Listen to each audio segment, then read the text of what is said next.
بس مجھے تو واپس کر دیا نا انہوں نے ایئرپورٹ سے. میں اس وقت پشاور ایئرپورٹ پہ ہوں اور میرا سب کچھ یہ ہو گیا تھا.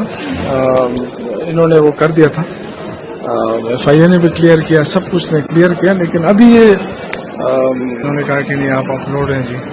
تو نہ یہ سیل میں نام ہے نہ اس میں نہ ایف آئی آر ہے میرے خلاف.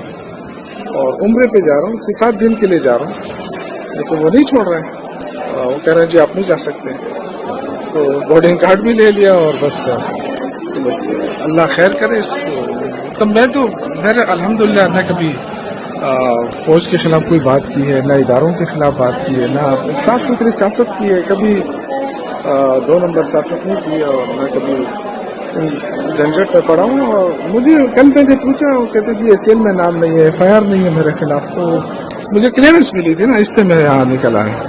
تو اب یہ کہہ رہے ہیں کہ جی اب اپلوڈ ہے.